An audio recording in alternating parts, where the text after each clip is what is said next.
Hey, how's it going? Today, I thought I'd do a little behind the scenes look at my simple custom item pickup and venery system powered by Verse and UEFN for Fortnite. Who I am? I'm Hosjay on Twitter. I made this post a couple months ago, and a couple of you guys were asking about how I made it. So, this video is going to be a guide, not a tutorial on this. This is more for developers who already know what they're talking about, know what's going on. So the code is multiplayer friendly. It's made with that in mind, but it hasn't been fully tested with that. And make sure you use your own assets for this. This system was made when scenegraph was still experimental. So the official workaround for using Fortnite assets was to rip them from the game. However, ripping assets is generally not advised, even if Epic did endorse this, but they definitely don't accept taking or using assets from any of their partnered content. I'm talking DC, like Marvel, anything that's not Epic Games' original IP, I guess you could say. So there's those disclaimer messages. Now, what this video is going to go over, first, we're going to start with making sure you're using a custom player. If you're not doing this already, you really need to be doing this. There's a great video by Mark Price, who goes or used to go by Warforge. Now on YouTube, he's called Play UGC. This is the video I'm talking about specifically, the right way to code UEFN multiplayer, Verse, and custom Fortnite player characters. Make sure you go through this. It's a live stream. It is an hour long, but make sure you watch it, understand it, implement it yourself, because this is one of the correct ways to implement custom players. You don't want to be doing that Fortnite get all characters, get all players loop, especially if each player, different things are going to be happening at different times. And yeah, so make sure you follow this. Secondly, we'll be going over the pickup functions. Make sure you're using scene graph. So you spawn an entity parented to the scene entity, and then you use that to do a sphere trace in the forward vector direction of the player character, so wherever they're looking. And finally, we'll go over the custom items themselves. We'll have a look at the assets. We'll have a look at the blueprints that you need. Blueprints do use the Niagara VFX pipeline.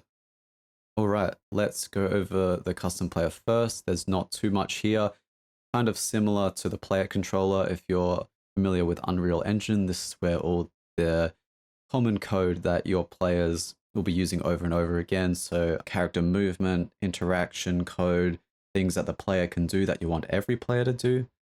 I've just got a device in the scene which links to the player character and initializes all the physical devices that exist in the world, because it's annoying having to hook them up manually each time. And yeah, so this has, the raycast functions, the oriented bounding box code in it, updating item movement, and some UI things, which is not really worth looking at because UI's changed a lot in the past year. So there are better, more efficient ways to do what I have done on the UI side. So now I quickly want to go over how things are picked up in this game, just a top level overview, and then we can get into it in more detail. The way that I've did it, it creates a bounding box around the items, and then when a ray shot from the player intersects any of the planes of bounding box of the object, then it recognizes that collision, if you will, and chooses this item to be picked up.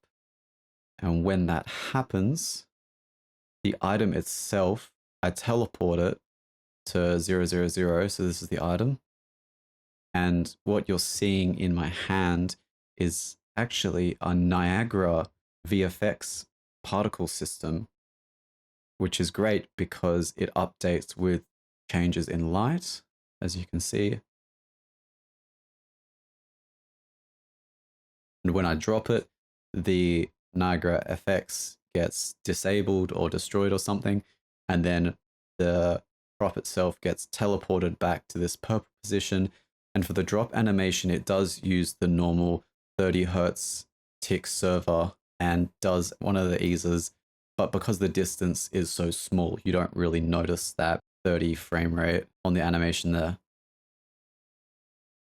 Now we can move into the real secret sauce of how the animation is smooth using the GPU. So it's frame rate dependent. It's not using the server tick rate, which is 30 FPS. So if we go into our editor here, you can see I have a few items for each prop. I have the prop itself, which is just a building prop that has a scene attached to the static mesh component. A scene is pretty much just an empty object, and it has the static mesh from my asset I imported myself and the material from the asset that I imported myself.